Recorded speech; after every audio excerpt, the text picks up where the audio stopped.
আসসালামু আলাইকুম ওরহমতুল্লাহ। আমি ফরহাদ। তোমাদের প্রত্যেককে আমার ভূমিত স্কুলে স্বাগতম। প্রিয় শিক্ষার্থীরা, আজকে তোমাদের জন্য স্যারের যে আয়োজন তা হচ্ছে আংশিক ভগ্নাংশ প্রকাশ। অর্থাৎ তোমাদের দশম শ্রেণীর উচ্চতর গণিতে দ্বিতীয় অধ্যায়ের যে আংশিক ভগ্নাংশ নিয়ে তোমাদের এত ভয়, আমি চেষ্টা করছি, আশা করি যতটুকু সহজ সরলভাবে তোমাদেরকে সামনে উপস্থাপনা করা যায়। আমি চেষ্টা করতেছি তোমাদের সামনে ঠিক সেভাবে উপস্থাপনা করার জন্য। আমি দৃঢ় বিশ্বাস, যদি তোমরা অঙ্কটা A to Z আংশিক ভগ্নাংশ সবগুলো মনোযোগ সহকারে দেখো, আশা করি আজকের পর থেকে তোমাদের আংশিক ভগ্নাংশ নিয়ে যে ভয় কাজ করে, আশা করি ইনশাল্লাহ আমি সেটা দূর করতে পারবো। তো দেখো, আংশিক ভগ্নাংশ শেখার আগে তোমাকে আগে জানতে হবে ভগ্নাংশ আসলে কি। তোমরা হয়তো ছোটবেলায় শিখে আসছো ভগ্নাংশ। আজকে এখন শিখতেছো আংশিক ভগ্নাংশ। তো আমরা প্রথমে চলে যাই আমাদের সেই ছোটবেলায় যে ভগ্নাংশ আমরা যেভাবে শিখেছিলাম। আমি কিছুক্ষণ পরেই যে আংশিক ভগ্নাংশ নিয়ে আলোচনা করব। দেখো, ভগ্নাংশ আসলে আমরা যে ছোটবেলায় শিখছিলাম এইভাবে শিখছিলাম। মনে করো ভগ্নাংশ মনে দুই প্রকার আছে। একটা হচ্ছে তোমার সাধারণ ভগ্নাংশ, আর একটা হচ্ছে কি তোমার একটা সাধারণ ভগ্নাংশ, আর তোমার আরেকটা হচ্ছে দশমিক ভগ্নাংশ।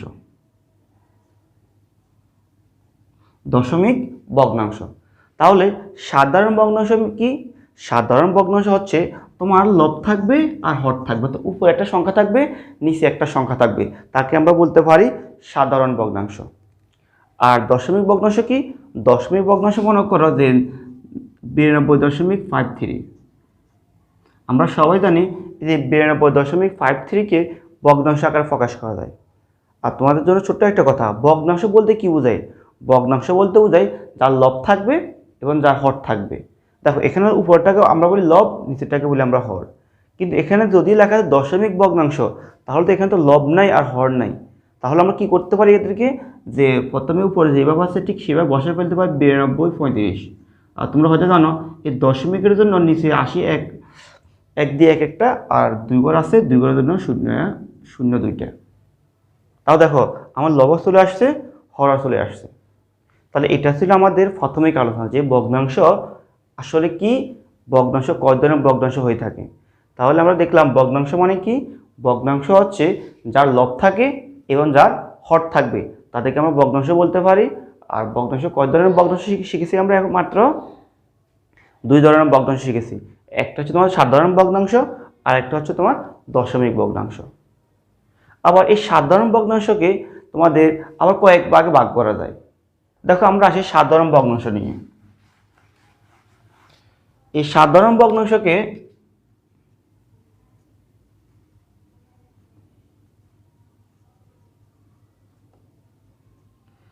সাধারণ ভগ্নাংশে যদি আমাদের তিন ধরনের ভগ্নাংশ, একটা প্রকৃত ভগ্নাংশ, একটা অপ্রকৃত ভগ্নাংশ, একটা মিশ্র ভগ্নাংশ।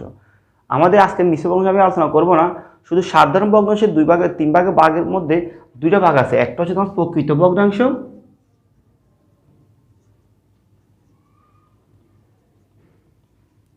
আর একটা হচ্ছে তোমাদের অপ্রকৃত ভগ্নাংশ।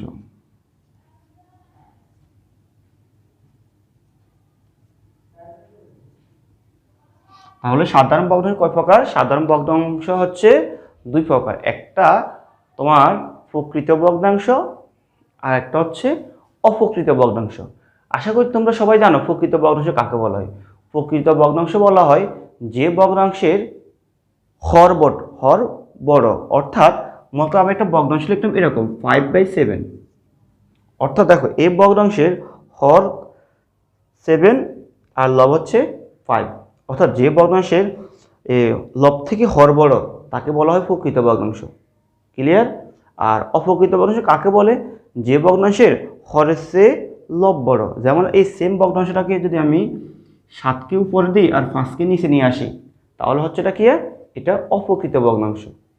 অর্থাৎ যদি আমার নিচের রাশিটা যদি বড় হয় সেটা প্রকৃত ভগ্নাংশ, আর নিচের যে রাশিটা আছে ওটা যদি আমার ছোট হয় তাহলে বলা হয় কি অপ্রকৃত ভগ্নাংশ। অপ্রকৃত ভগ্নাংশ। আমরা এই যে মোটামুটি সবাই এতটুকু জানি যে নিচেরটা অর্থাৎ হর যদি ছোট হয় তাকে অপ্রকৃত ভগ্নাংশ বলে। আমাদের আজকে আমরা নতুন একটা শব্দ শিখব যেটা হয়তো আমাদের অনেকেরই অজানা রয়ে গেছিল। যেমন তোমাদের যদি বলা হয় যেমন উপরেও 7 নিচেও 7, অর্থাৎ লব এবং হর সমান হলে তাকেও আমরা অপ্রকৃত ভগ্নাংশ বলতে পারি। অর্থাৎ এই ছোট্ট কথাটা হয়তো আমাদের অনেকেরই অজানা রয়ে গেছে। আর কি বললাম, যদি আমাদের হর ছোট হয় তাকে অপ্রকৃত ভগ্নাংশ বলে, তেমনিভাবে যদি লব এবং হরও সমান হয় তাহলে আমরা তাদের কি বলতে পারি অপ্রকৃত ভগ্নাংশ বলতে পারি। তো আমাদের যে আংশিক ভগ্নাংশ করতে এই অপ্রকৃত ভগ্নাংশ আমাদের কাজে আসবে। যদি এতটুকু বুঝে থাকো তাহলে আমি সামনে সামনে অগ্রসর হতে পারি, তো আমি এতটুকু মুছে ফেলতে পারি। এখন আমরা তো এটাতে সাধারণভাবে ভগ্নাংশ শিখে ফেলছি যে যে কোনো অঙ্কের সংখ্যা থাকে, যে কোনো সার্থক অঙ্ক থাকে তাহলে আমরা একটা ভগ্নাংশ সেটাকে প্রকৃত নাকি অপ্রকৃত তা নির্ণয় করতে পারবো। কিন্তু আমরা যখন আংশিক ভগ্নাংশ করতে যাব তখন আমাদের আর এভাবে অঙ্ক দিয়ে কোনো সংখ্যা থাকবে না, অঙ্ক দিয়ে কোনো ভগ্নাংশ থাকবে না। আমাদেরকে বহুপদীর মাধ্যমে চিনতে হবে কোনটা আমার যে প্রকৃত ভগ্নাংশ, কোনটা আমার অপ্রকৃত ভগ্নাংশ। আমি আবার বলতেছি, বহুপদীর ক্ষেত্রে ভগ্নাংশ, বহুপদী, এই বহুপদী ভগ্নাংশের ক্ষেত্রে তুমি কীভাবে নির্ণয় করবা যে আমার ভগ্নাংশটা তোমার প্রকৃত ভগ্নাংশ আর আমার এই ভগ্নাংশটা হচ্ছে অপ্রকৃত ভগ্নাংশ। এই জন্য স্যারে শুধু একটাই কথা বলবো যে তুমি চলকের গাত দেখে বলে দেবে, চলকের গাত দেখে বলে দেবে যে এটাকে প্রকৃত নাকি অপ্রকৃত। যেমন তোমাদেরকে আমি যদি বলি যে এক্স কিউব আর নিচে বললাম আমি মনে করো আচ্ছা এখানে এক্স ধর আর এখানে মনে করো এক্স স্কোয়ার প্লাস 1। এখন বলো দেখি এই যে এই ভগ্নাংশে হরের ঘাত কত, হরের ঘাত 2, লবের ঘাত কত 1, তাহলে আমি বলতে পারি একে প্রকৃত ভগ্নাংশ। কি বলা যাবে প্রকৃত, এটা হচ্ছে আমার প্রকৃত ভগ্নাংশ। তেমনিভাবে লক্ষ্য করো আমি যদি উপরে 2x মনে করি স্কোয়ার বসালাম আর নিচে আমি বসালাম কি যে এক্স স্কোয়ার প্লাস 1 আর এক্স মাইনাস 1, দেখো এটা কি প্রকৃত ভগ্নাংশ? হ্যাঁ, তোমরা হয়তো অনেকে বলবে স্যার উপরে আমার এক্সের ঘাত হচ্ছে 2, নিচেও এক্সের ঘাত হচ্ছে 2। এটা যদি আমরা বললাম যদি উপরে আর নিচে অর্থাৎ লব এবং হর সমান হয়, যে কিছুক্ষণ আগে বললাম তাদেরকে বলা হয় অপ্রকৃত ভগ্নাংশ। হয়তো তোমরা অনেকে যে কমেন্ট করে ফেলো যে স্যার এটা অপ্রকৃত ভগ্নাংশ। না, এটা অপ্রকৃত না। কেন না? কারণ দেখো যেহেতু যদি এই একটা উৎপাদ যদি গুণাকারে আছে আর গুণাকার থাকলে যদি এই এক্স স্কোয়ার যদি এই এক্সের সাথে গুণ হয়ে যায় তাহলে কি হবে এখান থেকে মোটামুটি এক্স কিউব একটা রাশি একটা পদ পাওয়া যাবে। তাহলে বোঝা যাচ্ছে না এখানেও এটা একটা প্রকৃত ভগ্নাংশ। কেননা এই ভগ্নাংশের লবের চেয়ে হরের ঘাতটা বড়। আশা করি তোমরা এতটুকু বুঝে গেছো যে বহুপদীর মধ্যে যে চলকের যদি চলকের ঘাত বেশি থাকে তাহলে আমরা তাকে বলতে এই চলকের ঘাত যদি বেশি কি হরে থাকে, হরে যদি ঘাত বেশি থাকে তাহলে আমরা বলতে পারি এটা প্রকৃত ভগ্নাংশ। যেমন আমি দেখো এখন হচ্ছে অপ্রকৃত একটা উদাহরণ দেখো। যেমন আমি তোমাদের উপরে বললাম কি যে এক্স স্কোয়ার আর এখানে বললাম কি এক্স স্কোয়ার প্লাস 1, এটা কি প্রকৃত নাকি অপ্রকৃত? নিশ্চয় বলবো, কারণ উপরে আমার এক্সের ঘাত কত 2, নিচে এক্সের ঘাত কত 2। যেহেতু লব এবং হর সমান তাহলে আমি এটা কি বলতে পারি, এটা আমরা বলতে পারি অপ্রকৃত ভগ্নাংশ। কি বলতে পারি? অপ্রকৃত ভগ্নাংশ। একইভাবে যদি আমি আরও একটা এক্সাম্পল দেখি, মনে করো 5x³ divide by x minus 1 x plus 2। দেখো এটা একটা অপ্রকৃত ভগ্নাংশ। স্যার কীভাবে বলছেন অপ্রকৃত ভগ্নাংশ? আমি অলরেডি দেখে ফেলতেছি আমার এক্সের ঘাত হচ্ছে 3 আর নিচে যাবে এক্স আর এক্সের গুণকে কত পাওয়া যাবে এক্স স্কোয়ার পাওয়া যাবে। তাহলে নিচে হচ্ছে স্কোয়ার আর উপরে হচ্ছে কিউব, তাহলে অবশ্যই নিচেরটা ছোট উপরেরটা বড়। আর আমরা কিছুক্ষণ আগে বলছি যে ভগ্নাংশের হর ছোট, যে ভগ্নাংশের হর ছোট তাকে বলা হয় অপ্রকৃত ভগ্নাংশ। তাহলে অবশ্যই এখানে যেহেতু বহুপদীর মধ্যে যে আমার নিচের চলকের ঘাত ছোট উপর চলকের ঘাত বড়, তাহলে আমি বলতে পারি এটা একটা কি অপ্রকৃত ভগ্নাংশ। এতটুকু বুঝছো? যদি বুঝে থাকো, এখন লক্ষ্য করো, তোমার হয়তো বলতে পারছা এখানে যে বহুপদীর কথা বলছেন, বহুপদী মানে কি? আশা করি তোমার বহুপদী জানো, অর্থাৎ যে ষোলকের বা যে রাশির মধ্যে ষোলকের ঘাত পজিটিভ থাকে, অর্থাৎ যেমন দেখো এখানে ষোলকের ঘাত কত, 2, সেটা পজিটিভ নাকি নেগেটিভ? অবশ্যই পজিটিভ। তো এটা একটা বহুপদী। দেখো এখানে যদি আমরা যদি এই যে x² + 1, এখানে এই ষোলকের ঘাত কত? অবশ্যই 2, আর 2টা পজিটিভ সংখ্যা, তাহলে এটা একটা বহুপদী। কারণ আমাদের বহুপদী থেকে বলছে, বহুপদীতে বলছে যে এরকম যে সংখ্যাটা cx⁵, অর্থাৎ c সহগ, x চলক, আর p হচ্ছে ঘাত, অর্থাৎ ঘাতটা তো কি থাকতে হবে? পজিটিভ থাকতে হবে। একইভাবে দেখো এখানে স্যার যতগুলো ভগ্নাংশ লিখেছি সবগুলোই কিন্তু বহুপদী, কারণ এখানে x এর উপর +2 আছে, এখানে আমরা গুণ করলে x³ পাবো, তাও কিন্তু প্লাস। আশা করি বুঝছো। কিন্তু বহুপদীতে যদি আমাদের এরকম থাকে x এর উপর মনে করে যদি এখানে মাইনাস থাকতো, তাহলে এরকম কখনো বহুপদী হতো না। আর বহুপদী না হলে আমরা আংশিক ভগ্নাংশ নির্ণয় করতে পারবো না, কারণ আমাদের আংশিক ভগ্নাংশই মূলত বহুপদী থেকে আসছে। তাহলে দেখো আমরা আবার পিছনে একটু ব্যাক করলাম। পিছনে আজকে আমরা কি ব্যাক করলাম? দেখো আমরা প্রথমে শিখি ভগ্নাংশ কি। ভগ্নাংশ হচ্ছে যার লব থাকে এবং হর থাকে, তাদেরকে আমরা কি বলতে পারি? যে ভগ্নাংশ বলতে পারি। তারপরে আমরা শিখি ভগ্নাংশ কয় প্রকার? ভগ্নাংশ 2 প্রকার, একটা সাধারণ ভগ্নাংশ, একটা দশমিক ভগ্নাংশ।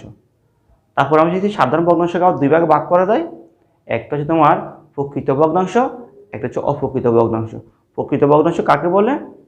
যে ভগ্নাংশের লবের থেকে হর বড় তাকে বলে প্রকৃত ভগ্নাংশ। অপ্রকৃত ভগ্নাংশ কাকে বলে? যে ভগ্নাংশের হরের চেয়ে লব বড় তাকে বলা হয় অপ্রকৃত ভগ্নাংশ। এবং অপ্রকৃত ভগ্নাংশ আমরা আরেকটা সংখ্যা শিখেছি, সেটা হচ্ছে যে ভগ্নাংশের লব এবং হর সমান তাদেরকে বলা হয় অপ্রকৃত ভগ্নাংশ। এরপর আমরা আসলাম বহুপদী। বহুপদী মানে কি? অর্থাৎ ষোলকের ঘাত পজিটিভ কোনো একটা সংখ্যা থাকতে হবে। তো আমরা এখান থেকেও আশা করি বুঝে গেছো যে ষোলকের বহুপদী থেকে তুমি কীভাবে বুঝবা এটা প্রকৃত ভগ্নাংশ নাকি অপ্রকৃত ভগ্নাংশ। আশা করি বুঝতে পারবা। এখন তাহলে আমরা আসি আংশিক ভগ্নাংশের মধ্যে। আসো আমরা আংশিক ভগ্নাংশের সাথে পরিচিত হয়ে নিই। আগে দেখো সংজ্ঞাটা কি বলছে। যদি কোনো ভগ্নাংশকে একাধিক ভগ্নাংশের যোগফল রূপে প্রকাশ করা যায়, অর্থাৎ কোনো একটা ভগ্নাংশকে তুমি একের অধিক ভগ্নাংশে প্রকাশ করতে পারবা, তবে শেষাত্মক ভগ্নাংশগুলোকে, অর্থাৎ তুমি যা ভগ্নাংশে প্রকাশ করেছো ওই প্রত্যেকটিকে প্রথমাত্ম ভগ্নাংশের আংশিক ভগ্নাংশ বলা হয়। স্যার আমি কী বলছি আমাদের কিছুই তো বুঝে নেই, জিনিসটা লক্ষ্য করো। যেমন তোমাকে মনে করো যে একটা রাশি বললাম 5x+1/3, এবং এখানে একটা রাশি বললাম মনে করো যে তোমার x/6, যে আমার কাছে দুটো ভগ্নাংশ আছে। এই দুটো ভগ্নাংশ যদি আমরা একটু কাজ করি কীভাবে, এখান থেকে আমরা 3 আর 6 লসাগু পাবো 6, 3 দিয়ে 6 ভাগ 2 কত, 5 2 10x প্লাস তোমার 3 দিয়ে 6 ভাগ 2, 2 একে 2, 6 দিয়ে 6 ভাগ 1, x একে x, অর্থাৎ দেখো আমরা এখানে কি আসতেছে, আমাদের এখানে আসতেছে আমাদের 11x+2/6। অর্থাৎ লক্ষ্য করো আমি যে এই উপরে যে দুটো ভগ্নাংশ ছিল এই দুটো ভগ্নাংশ কিন্তু আমি ঠিক এখানে প্রকাশ করতে পারি। অর্থাৎ এই যে এই ভগ্নাংশটাকে তুমি যদি খণ্ড খণ্ড করো, ঠিক তুমি এই দুইটা ভগ্নাংশ পাইছো। তাহলে দেখো এখানে এই ভগ্নাংশটাকে কয়টা ভগ্নাংশে প্রকাশ করা গেছে? দুইটা ভগ্নাংশে প্রকাশ করা গেছে। আর এই দুইটা ভগ্নাংশের প্রত্যেক ভগ্নাংশকে এই প্রথম ভগ্নাংশের আংশিক ভগ্নাংশ বলা হয়, কারণ এখানে তো ফুল একটা, কিন্তু এখানে এই একটাকে ভেঙে দুটা করছে, তাই এই জন্য বলে একে কি বলা হয়? আংশিক ভগ্নাংশ। কার আংশিক ভগ্নাংশ? এই যে এর আংশিক ভগ্নাংশ বলা হয়। আশা করি বুঝতে পারছো।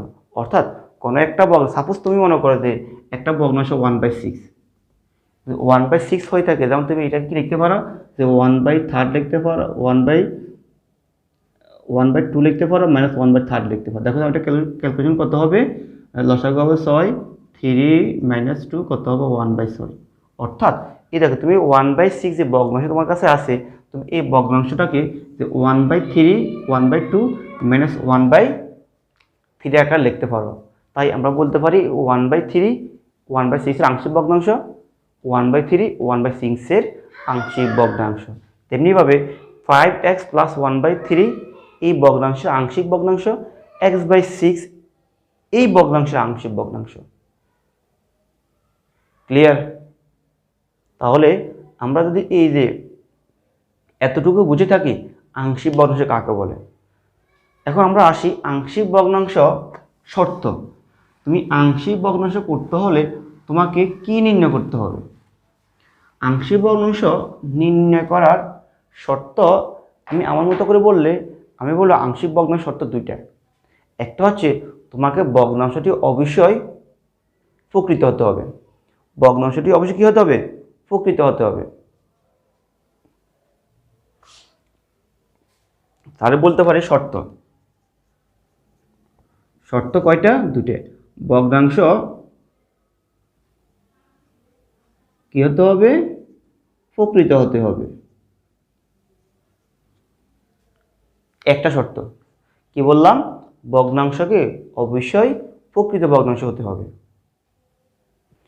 হ্যাঁ, তবে যদি প্রকৃত ভগ্নাংশ না হয়, তাহলে তাকে প্রকৃত ভগ্নাংশে রূপান্তর করতে হবে। স্যার এটা আবার কি বললেন? বুঝি নাই তো স্যার। কেন বুঝবো না? স্যার বললাম ভগ্নাংশটা হবে প্রকৃত। এখন যদি প্রকৃত না থাকে তাহলে প্রকৃত কীভাবে বানাবা? লক্ষ্য করো, তোমাকে একটা ভগ্নাংশ আমি বললাম যে কি 5/8/5। এখন বলো এটাকে প্রকৃত নাকি অপ্রকৃত? তোমরা অবশ্যই বলে এটা অপ্রকৃত ভগ্নাংশ। তাহলে তুমি এটা কীভাবে প্রকৃত ভগ্নাংশে রূপান্তর করবা? এই যে 5কে 8 দ্বারা ভাগ দাও, 8কে 5 দ্বারা ভাগ দাও, তা কত পাবা? 5 × 5 থাকে 3। তাহলে আমি এখানে কী লিখতে পারি? 3/5, অর্থাৎ এই 1 এক সমস্ত 3/5। তো দেখো এখানে এই যে এতটুকু যে কথা, ঠিক আমি এখানে 1 + 3/5 আকারে প্রকাশ করতে পারি। কারণ এক সমস্ত 5/3 যে কথা, 1 + 5/3 একই কথা। কীভাবে? লক্ষ্য করো, আমাদের এখানে লসাগুলো কত পাবো? লসাগুলো 5 লসাগুলো 5 হবে, 5 + 3 কত হবে? তাহলে এখান থেকে 8/5। দেখো এই 8/5 আসছে। তাহলে আমরা কি বোঝাচ্ছি এখান থেকে? আমরা বোঝাচ্ছি যদি কোনো একটা ভগ্নাংশ অপ্রকৃত থাকে তাহলে মনে রাখবা তাকে হর দিয়ে ভাগ দিলে প্রকৃত ভগ্নাংশে রূপান্তর করা যায়। সবচাইতে গুরুত্বপূর্ণ কথা স্যার বলে ফেললাম। কি বললাম? তোমাকে প্রথম শর্তটা হচ্ছে ভগ্নাংশকে অবশ্যই কী হতে হবে? প্রকৃত ভগ্নাংশ হতে হবে। আর 2 নম্বর শর্ত স্যার কি বলছি? যদি প্রকৃত না হয়, তাহলে তাকে প্রকৃত বানাতে হবে। কথা বুঝছো? তাহলে দেখো এখন আমরা আসি যে কিভাবে আংশিক ভগ্নাংশকে সলিউশন করব। যদি আমরা বুঝে থাকো যে আংশিক ভগ্নাংশ কাকে বলে, এখন আসো আমরা সবাই আংশিক ভগ্নাংশ নিয়ে কাজ করা শুরু করি। তো তোমাদের পাঠ্য বইতে যে আংশিক ভগ্নাংশগুলো আছে এখানে 5টা নিয়ম আছে। তোমাদের বইতে ক থেকে ম পর্যন্ত 5টা নিয়ম তোমাদেরকে দেওয়া আছে। আসো আমরা এই 5টা নিয়ম আজকে চেষ্টা করব এই 5টা নিয়ম দ্বারা আজকের ক্লাসে আমরা করে ফেলতে পারি বা যতটুকু সম্ভব হয় করার চেষ্টা করি। তাহলে আসো আমরা এতক্ষণ আংশিক ভগ্নাংশ কীভাবে নির্ণয় করতে হয় তা আলোচনা করলাম। আমরা বললাম আংশিক ভগ্নাংশ প্রকাশ করার জন্য তোমাদের 5টা সূত্র প্রয়োজন, অর্থাৎ 5টা তোমার নিয়ম থাকা দরকার। যে আমাদের প্রথম নিয়মটা এখানে লেখা আছে, আমি তোমাদের প্রথম নিয়মটা যে কথা বলছে এই কথার আগে যে আমি উদাহরণ 23 অঙ্কটা করব। স্যার একটু আগে বললাম আংশিক ভগ্নাংশ প্রকাশ করতে হলে তোমাকে অবশ্যই ভগ্নাংশটাকে প্রকৃত করতে হবে। আগে দেখো স্যার ভগ্নাংশ প্রকৃত আছে নাকি নাই। দেখো এখানে একটা উৎপাদক আছে, এখানে একটা উৎপাদক আছে, এখানে x-এর ঘাত 1, এখানে x-এর ঘাত 1। যদি আমরা এই x-কে এই x-এর সাথে গুণ করি তাহলে পাবো x², অর্থাৎ নিচে চলকের ঘাত 2, উপরে চলকের ঘাত কত? 1। তাহলে অবশ্যই লব থেকে হর বড়, তাহলে এটা প্রকৃত ভগ্নাংশ। আর যেহেতু প্রকৃত ভগ্নাংশ তাকে আমরা আংশিক ভগ্নাংশে প্রকাশ করতে পারবো। আশা করি বুঝতে পারছো।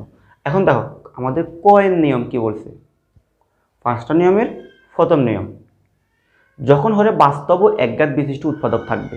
দেখো বাস্তব ও একঘাত আমাদের সবচেয়ে ইম্পর্টেন্ট কথা হচ্ছে এটা, যে একঘাত বিশিষ্ট, একঘাত বিশিষ্ট উৎপাদক, এই দুইটা তোমাকে একটু ভালো করে বুঝতে হবে। তোমাকে রাশি বলে নাই, বলছে উৎপাদক। দেখো x-1 x-2 অবশ্যই একটা উৎপাদক, আর উৎপাদকের ঘাত থাকতে হবে কত, ঘাত থাকতে হবে অনলি ফর 1। দেখো 1 আছে, কিন্তু সেগুলোর পুনরাবৃত্তি ঘটবে না।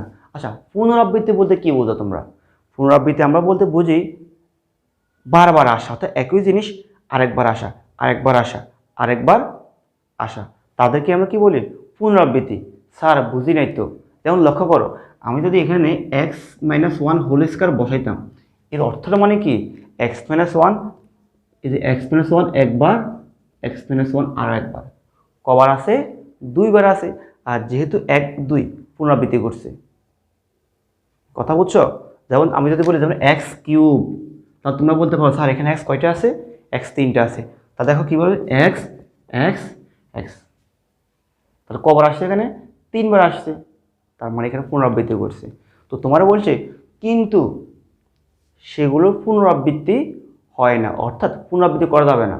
তাহলে দেখো নিয়মটা কি, দেখো আমার যে একটা উৎপাদক আছে, একঘাত বিশিষ্ট উৎপাদক আছে, একঘাত বিশিষ্ট উৎপাদক আছে, পুনরাবৃত্তি হয় নাই, তাহলে সেগুলো কীভাবে করতে হবে?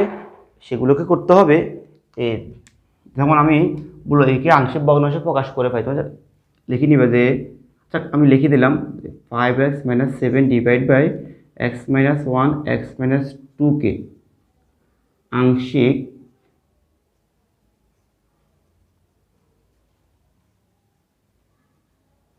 ভগ্নাংশে প্রকাশ করে পাই। তা কীভাবে প্রকাশ করবা? এই যেটা আছে তোমার কাছে কত, 5x-7 divide by x-1 x-2।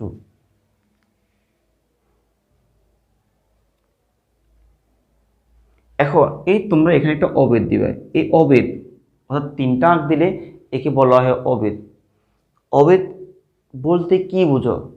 আর অবেদ আর আমরা যখন 2টা দাগ দিই তাদেরকে বলে আমরা সমান। এটা নিয়ে স্যার চেষ্টা করো তোমাদেরকে আলাদা একটা ভিডিও দেওয়ার জন্য, কারণ এখানে এই ভিডিওতে দিলে একটু লম্বা হয়ে যায়। আর তোমরা নিজেরাও পারবে এখান থেকে, তোমাদের সাধারণ গণিত বইয়ে 195 নম্বর পেজ, 195 নম্বর পেজে এই অবেদ আর সমীকরণ নিয়ে সুন্দর করে একটা চার্ট দেওয়া আছে তোমাদের। চার্টটা আশা করি একবার দেখে নেবা। এরপর দেখো স্যার তোমাদের শুধু 2টা কথা বলে দিই, অবেদ আর সমীকরণের পার্থক্যটা কি।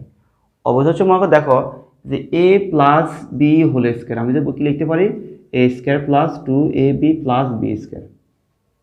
দেখো সেখান থেকে তোমার অবেদের একটা কথা আছে এরকম, অর্থাৎ তুমি a আর বির মানটা বসো, মান বসা তুমি বাম পাশে যতটুকু মান পাবা ঠিক ডান পাশে একই মানটা পাবা। অর্থাৎ তুমি যে এর মান বির মান বসানোর পরে এদিকে স্কয়ার করছো, যে মানটুকু পাইছো সেম একই মানটা এর মান বির এখানে বসো, একই মানটা পাবা। তাদেরকে হচ্ছে অবেদ। এই জন্য বলা হয় সকল বীজগণিত রাশি হচ্ছে অবেদ। অবেদের আরেকটা সংজ্ঞা আছে এরকম, অর্থাৎ তোমার সমীকরণের বাম পাশে বহুপদী থাকতে পারে, এই বাম পাশে আর ডান পাশে উভয় পাশে বহুপদী থাকতে পারে, নাও থাকতে পারে, কিন্তু অবেদে বলছে তোমার অবশ্যই বাম পাশ ডান পাশ উভয় পাশে বহুপদী থাকা লাগবে। আশা করি বুঝছো।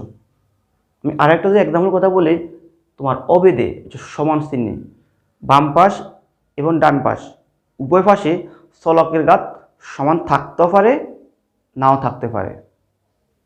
কিন্তু যেমন লক্ষ্য চলকের ঘাত, যেমন আমি বলি যে x square plus y square plus 0। এখন দেখো এখানে এক্স এর ঘাত করতে 1 2, এখানে ঘাত করতে 2, বাম পাশে কি আছে? নাই তো, কোনো সমস্যা নেই। কিন্তু অবেদে কি বলছে, বাম পাশে ঘাত যত ডান পাশেও ঘাত তত থাকতে হবে। অর্থাৎ যদি এখানে ঘাত 2 করে আছে তাহলে তোমাকে এখানে কি করতে হবে, একটা 2 আনতে হবে। এটা হচ্ছে মূলত অবেদ আর সমানের পার্থক্য। এরপর তোমরা আশা করি আমি বলে ফেললাম, তোমরা এরপর তোমাদের 195 নম্বর পেজে গেলে পেয়ে যাবে সাধারণ গণিত বইয়ে। তো এখানে অথবা তোমরা তো এতটুকু বুঝতে কষ্ট হয়, তোমরা মনে রাখবা যে আংশিক ভগ্নাংশ প্রকাশ করার ক্ষেত্রে তোমাকে অবশ্যই অবস্থানের ব্যবহার করতে হবে। তো দেখো কীভাবে ব্যবহার করবা, তাহলে আমরা আবার পিছনে ব্যাক করি। যখন হরে বাস্তব ও একঘাত বিশিষ্ট উৎপাদক থাকবে কিন্তু সেগুলো পুনরাবৃত্তি ঘটবে না, তখন নিয়মটা হচ্ছে কীভাবে লিখবে, নিয়মটা হচ্ছে এভাবে। দেখো এই যে যতটা উৎপাদক আছে, তোমার এখানে কয়টা উৎপাদক আছে, দুইটি উৎপাদক আছে, তখন লিখবে এ বাই প্রথম উৎপাদক প্লাস বি বাই পরবর্তী উৎপাদক। অর্থাৎ যদি তোমার কাছে দুটো উৎপাদক আছে, এ দিয়ে একটাকে প্রকাশ করবা, বি দি আর একটা ভগ্নাংশকে প্রকাশ করবা। যদি তোমার এখানে মনে করো আরেকটা, যদি সাপোজ মনে করো তোমাকে আরেকটা, তুই এটাকে আরেকটা অঙ্ক মনে করো। দেখো উপরে মনে করো এক্স, নিচে মনে করো, দেখো নিচে আছে মনে করো x minus one, x minus two, x minus three, x minus four. অর্থাৎ এখানে তোমার 4টা উৎপাদক আছে। তাহলে দেখো এটা কীভাবে তুমি প্রকাশ করবা, এইভাবে যে এ বাই প্রথম উৎপাদক x minus one, B by second উৎপাদক x minus two, plus C by x minus three মানে তৃতীয় উৎপাদক, plus D by x minus four. অর্থাৎ যতগুলো উৎপাদক থাকবে ততগুলো উৎপাদককে এ বি সি এভাবে আসতে থাকবে, এভাবে প্রকাশ করা যায়। তাহলে বলো আমাদের যে ভগ্নাংশ দেওয়া আছে, আশা করি এখন বুঝে গেছো যে আমি লিখলাম যে 5x মাইনাস 7কে আংশিক ভগ্নাংশে প্রকাশ করে হয়। তাহলে দেখো যে যেটা আছে লিখলাম, আর যেহেতু এখানে দুটো উৎপাদক আছে, এ দিয়ে প্রথম উৎপাদক, বি দি পরবর্তী উৎপাদক। দেখো এতটুকু যদি তোমরা বুঝো, তাহলে আমি বলতে পারি যে আমার এই সমীকরণ নম্বরটা হচ্ছে 1। আমি 1 নম্বর সমীকরণ দিলাম এই মানটাকে। এখন মনে রাখবা 1 নং সমীকরণের হরে যা থাকবে, হরে, আমি আবার বলতেছি, তুমি যখন 1 নং সমীকরণ প্রকাশ করতে পারবা, তখন তোমার কাজ হচ্ছে 1 নং ভগ্নাংশে হরে যা থাকবে তাকে ব্যানিশ করতে হবে। কি করতে হবে, ব্যানিশ করতে হবে, অর্থাৎ এটাকে মুছে ফেলতে হবে। এখন তুমি ইচ্ছে করলে কিন্তু এটাকে মুছে ফেলতে পারবে না, তোমাকে অবশ্যই একটা অয় অবলম্বন করতে হবে। অয়টা কীভাবে অবলম্বন করতে হবে, এর নিচে যা থাকবে, অর্থাৎ 1 নং ভগ্নাংশের বাম পাশের হরে, আমি আবার বলতেছি 1 নং সমীকরণের বাম পাশের হরে যা থাকবে তা দ্বারা দোনো পক্ষকে গুণ করে দেবে। যখন তুমি দোনো পক্ষকে গুণ করে দেবে, তখন দেখবো অটোমেটিকলি তোমার যে বাম পাশের হরটা ব্যানিশ হয়ে যাবে। কথা বুঝছো? তো দেখো তাহলে আমরা যে আমাদের হরে কত আছে, x minus one, x minus two. তাহলে আমি বলতে পারি 1 নং সমীকরণকে 1 নং সমীকরণকে x minus one, x minus two দ্বারা গুণ করে পাই। তাহলে আমরা কি বলতে, দেখো এই যে 1 নম্বর যে সমীকরণটা, দেখো 5x minus 7 divide by x minus one, x minus two. তাহলে আমরা এটা দ্বারা গুণ করবো, তো দেখো into x minus one, x minus two.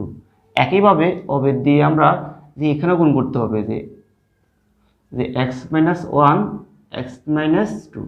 একইভাবে আমরা এখানেও প্রকাশ করতে হবে যে বি ইন্টু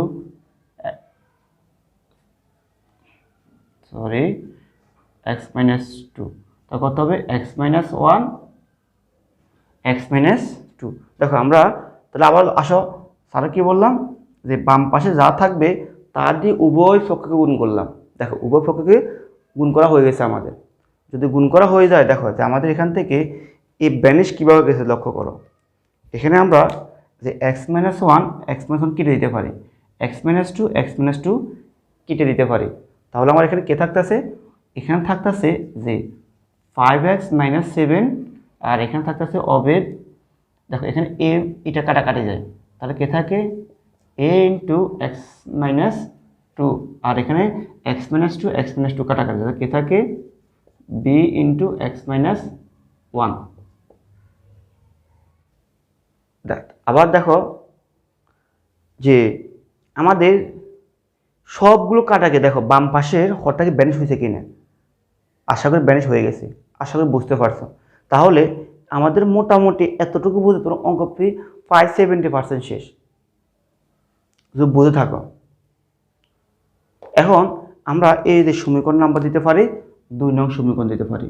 তবে তোমাদের কাছে আমি একটা রিকোয়েস্ট করবো, এখানে 2 নম্বর সমীকরণ না দিয়ে তোমাকে 2টা লাইন বাড়তি করাটা বেটার হবে।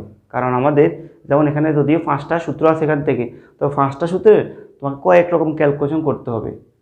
আমরা আজকে তোমাদের এখানে গুণ করা আমি গুণ করে ফেলবো, অর্থাৎ গুণ না করলে তোমার গুরু গ গ গ উ এই 3টে থেকে শখ সম্মুখিত করতে হয়, তখন আমাদের একটু কষ্টের মধ্যে বিড়ম্বনার মধ্যে পড়তে হয়। তো স্যার কষ্টে চেষ্টা করতেছি যেন আমরা একটা নিয়মে সবগুলো করে ফেলতে পারি।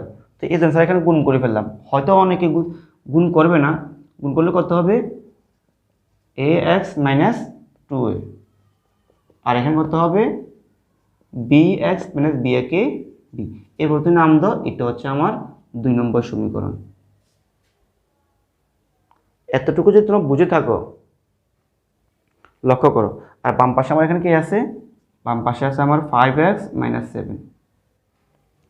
এখন তাহলে আশা করি তোমরা এতটুকু লিখে ফেলতে পারো, কারণ তোমার এতটুকু মধ্যে সমস্যা নেই। এখন দেখো, তাহলে আমার 2 নম্বর সমীকরণ শেষ। এখন আমি উপর থেকে একটু মুছে ফেললাম।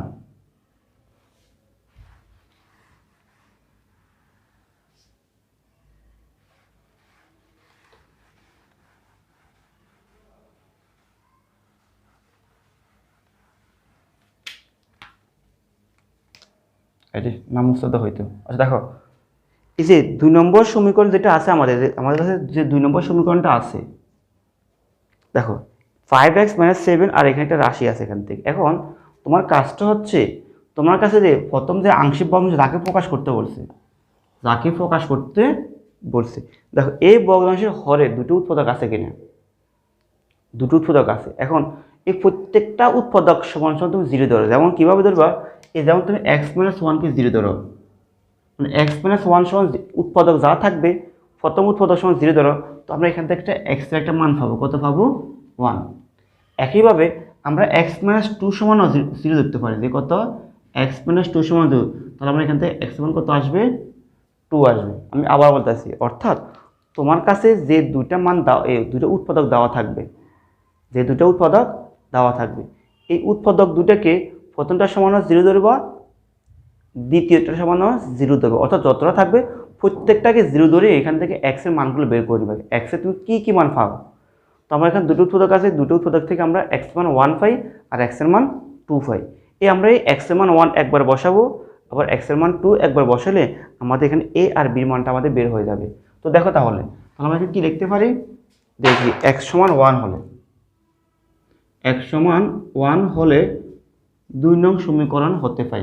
দেখো এই যে আমার এখানে 5 আছে, তাহলে আমি বসাইলাম 5, আর এখানে x মানে কত স্যার বলছি, x মানে 1, বসলাম 1 -7 - 7।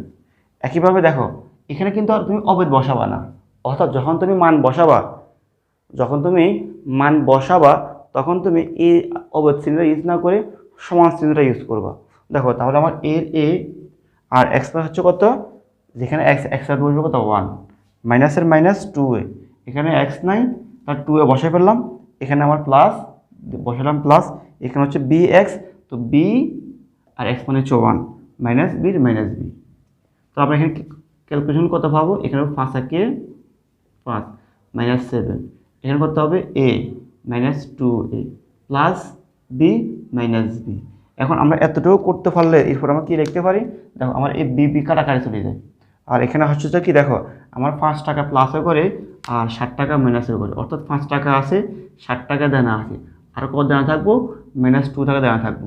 আবার দেখো এই দুইটা মাইনাসের করে, এই একটা প্লাসের করে, অর্থাৎ আমি এখানে কি থাকবো 1 টাকা দেনা থাকবো। এখন উভয় পক্ষ থেকে মাইনাসে কাটি দেওয়া যায়, সুতরাং এর মান হচ্ছে কত, এর মান হচ্ছে 2। একইভাবে আমরা আবার x সমান, যে এখান থেকে মান কত পাবো আমরা 2 পাবো, তো x সমান 2 হলে 2 নং হতে পারে। দেখো আমি এখন একটু সংক্ষেপ করে ফেলবো, তুমি এই জায়গায় x এর মান 2 বসো, তাহলে 5 গুণ 2 কত হবে, 5 দুগুণে 10 -7 এর 7, আর এখানে কত হবে, অবৈধের বদলে হবে সমান, আর এখানে x এর মান কত হবে 2 হবে, তার 2 দিয়ে এরকম করলে কত হবে 2a, এখানে আর তো x নাই, তাহলে যেই পাবা সেভাবে বসে যাবে 2a। আবার এখানে একটা x আছে, x এর মান কত আমাদের, x মান হচ্ছে আমাদের 2 তে কত হবে 2b, আবার এখানে b এর b বসে যাবে, -b বসে যাবে। আবার দেখো এখানে কাটাকাটি যায় কিনা, দেখো তোমার 2a মাইনাসের ঘরে 2a প্লাসের ঘরে কাটাকাটি শেষ। তাহলে আর আমাদের কে থাকতেছে এখানে, এই যে এখানে বাম পাশে আসতেছে কত 10 টাকা আছে, 60 টাকা দেয় না, তাহলে আমার কাছে আরও 3 টাকা থাকে যাবে।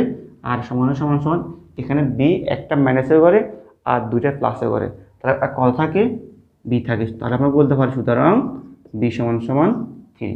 এই তো আমাদের অঙ্ক শেষ। অর্থাৎ তাহলে আমরা এর মান হাচ্ছি, এর মান পাইতেছি 2 আর বির মান পাইতেছি কত 3। এখন লাস্টে কি বলবো, লিখবা এ ও বি এর মান, এ ও বি এর মান যে তোমাদের 1 নং সমীকরণ যেটা ছিল, এটা আমাদের 1 নং সমীকরণ। 1 নং সমীকরণে এর মানটা বসাই দিবে, 1 নং সমীকরণে বির মানটা বসাই দিলে তাহলে আমাদের আংশিক ভগ্নাংশের প্রকাশ শেষ। তাহলে আমি দেখো তোমার লিখবে, হ্যাঁ তুমি অবশ্যই লিখে নিবে, কি লিখবে 1 নং সমীকরণে এ ও বি এর মান বসিয়ে পাই, মান বসিয়ে পাই কোথায় বসাবে 1 নং সমীকরণ। দেখো আমি আর লিখলাম না, তোমার কষ্ট করে তোমার এখানে এ জাত কত, এর মান এখানে এ ছিল, এর মান আমরা কত পাইছি 2, তাহলে এখানে 2 বসিয়ে যাবে আর এখানে বি জাত কত বসবে 3 বসবে। এইটা হচ্ছে আমার রেজাল্ট। তাহলে আমরা প্রথম নিয়মটা করে ফেললাম। এখন আসো আমরা 2 নম্বর নিয়ে